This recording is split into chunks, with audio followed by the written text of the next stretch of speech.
So today for Maths Primary 6U we are going to be doing some revision on calculating the perimeter of a shape. Now you will have done this with Mrs Wandara earlier this year, but it's something we're just going to revise to make sure it's really fully in our heads. So before we start, see if you can think of what perimeter is and pause the video and write it down for me. Okay, so we are going to do it, first of all, we'll go with grid lines just to help show us, and then we'll do it without and see how we get on. So perimeter is the distance around the edge of a shape. So basically, if you imagine walking around the outside of the shape, how far you would walk in total would be the perimeter of a shape. So basically, in order to find the perimeter, you find out the length of each side and add them all together. Doesn't matter if you've got 4 sides, 3 sides, 15 sides, you need to make sure you add all the outside lengths of the shape in order to find the perimeter. So in this case, we have got a rectangle. So we can see we've got 7 and 7 are my two long sides, and then 3 and 3. So 7 plus 7, 7 plus 7 plus 3 plus 3. So what would our total be for that one? So our correct answer is 20 centimetres for that example. So that's how we're finding our perimeter. Let's look at another example. Okay, so again, we are wanting to find the perimeter of this shape. And now, is it a square or a rectangle, first of all, and how do you know? So this shape is actually a rectangle, and the reason we know that is because it has got sides that are different lengths. So it's got 2 sides that are 6 centimetres, 2 that are 5, which shows us that it can't be a square because all the sides are not equal.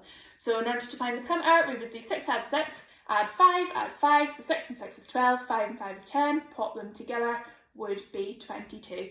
This is a really good excuse to practice your mental addition skills when we are doing this. Okay, let's look at this last one. So what kind of a shape is this? So this one is another rectangle, but it's much longer this time. Okay, so hopefully you were able to calculate that perimeter. So we've got 9 and 9, which would be 18, plus 1, which would be 20. Fab. Right, so let's go back and look without our grid lines. Alright, so here we have got 7 centimetres, 3 centimetres, 7 centimetres and 3 centimetres. Now there are no grid lines or squares there for us to count, but we do have all the measurements, so we are perfectly able to calculate the perimeter of this shape. So have a go at this one. Okie doke, so we're doing 7, add 3, which would give us an answer of 20. Okay, so let's look at shapes where things are a little bit trickier and we're not quite sure of, it's not a straightforward kind of square or a rectangle. So you can see we've got this kind of cross shape here, and we've got lots and lots of lengths around the edge. Let's have a look at what they're kind of meaning. So these little ones here are 1 centimetres, then we've got 2, 1 and 1, 2, 1 and 1, 2, 1 and 1, 2. Now nothing changes, we still add them all together, it's just this takes a little bit longer because obviously there are a few more steps involved. The one thing that you do need to make sure you do is not miss out any of those lengths. So 2 and 1 is 3, 1 more is 4, 2 more is 6, 1 more is 7, 8, 9, 10, 11, 12, 13, 14, 15, 16. So let's see if I'm right. 16 centimetres. Let's look at one more composite shape, which means a shape that's made up of 2 or more normal shapes, such as like squares, rectangles or triangles.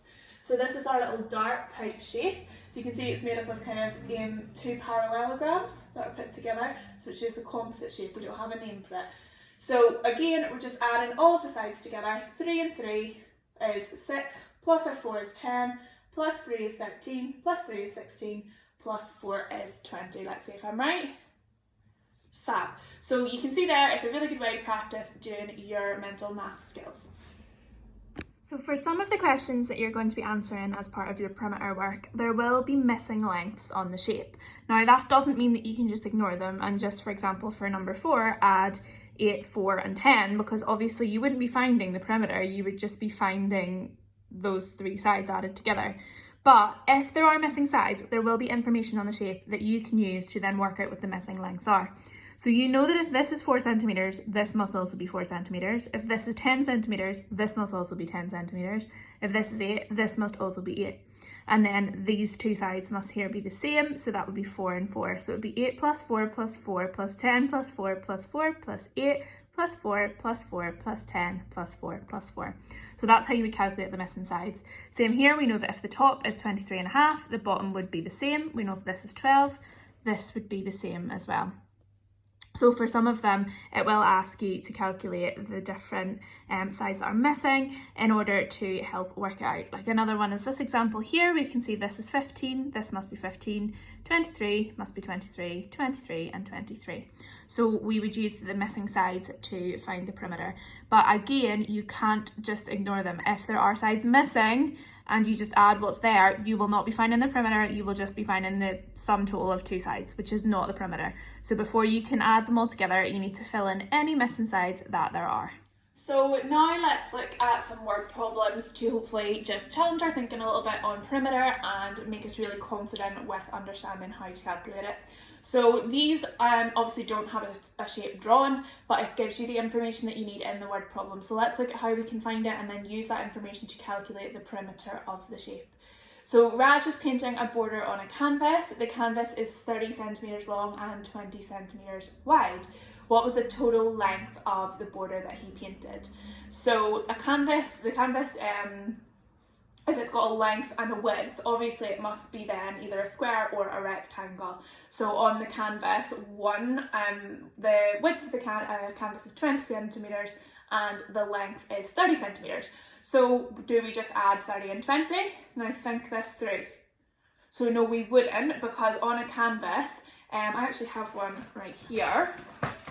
On a canvas, you can see that it's got four sides. So we know that on one, that this will be 30, for example, and then this one would be 30, then this one, and this one would be 20. So in order to find the perimeter of that shape, we would need to do 30 plus 30 plus 20 plus 20. So it'd be 60 plus 40, and it would be 100 centimetres, or a perimeter of 1 metre for that one.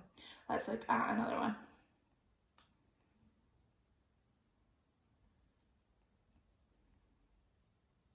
Okay, so Harry walked along a pentagonal trail. One side of the trail was 2 kilometres. How many kilometres did Harry walk in total? So think about this. What information is in this question that tells us how to answer it? So one side of the trail was 2 kilometres, so that's an important number. And the trail was pentagonal. Does that ring any bells? So pentagonal stands for pentagon shaped. So think about how many sides a pentagon has. How many? So it would have 5 sides, and if they're all 2 centimetres or 2 kilometres long, he would walk that 5 times. So we would do 2, add 2, add 2, add 2, add 2, so 5 2s, or 5 times 2, and we would get the answer of 10 kilometres. Let's have a look at another one. Number 3. Augie, I can wonder. August built a hexagonal frame. Each piece of wood for the frame is 10 centimetres long. How many centimetres will the whole frame be? So pause and give that one a go yourself if you can. Okay, so if each piece of wood for the frame is 10 centimetres long and it's a hexagonal frame, hexagonal links with hexagons, so we know that's got 6 sides. So there are 6 sides that are 10 centimetres long. So we could either add 10 centimetres 6 times, or we could do 10 times 6, which would be 60 centimetres for the length of the frame. Okay, number 4, let's have a look at this one. Clementine drew a square. One side of the square was 15 centimetres. What was the perimeter? So have a go at that one.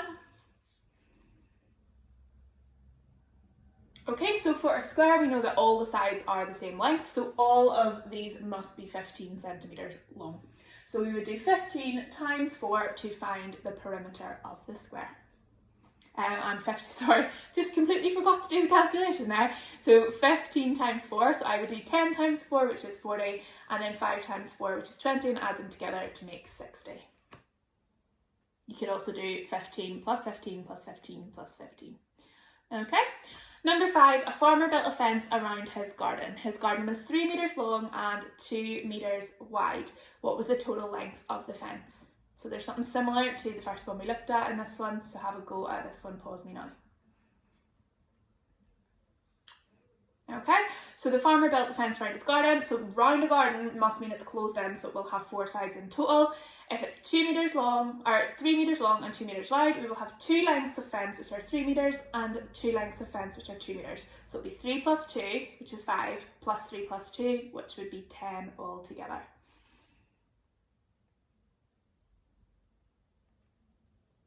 Okay, I think this will be the last one we'll do together. So question number 6. Mrs. Poulton was piping icing on a cake. The surface of the cake was 22 centimetres long and 30 centimetres wide. How much icing will she pipe? So I'll have a go at that one, pause me now.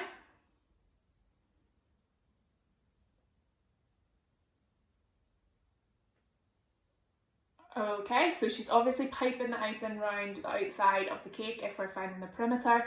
So like, you know, like a little kind of row of frosting just around the outside of the top of it. So we would do 22 plus 22, which would be 44, 30 plus 30, which would be 60, and add them together, which would make 104 centimetres.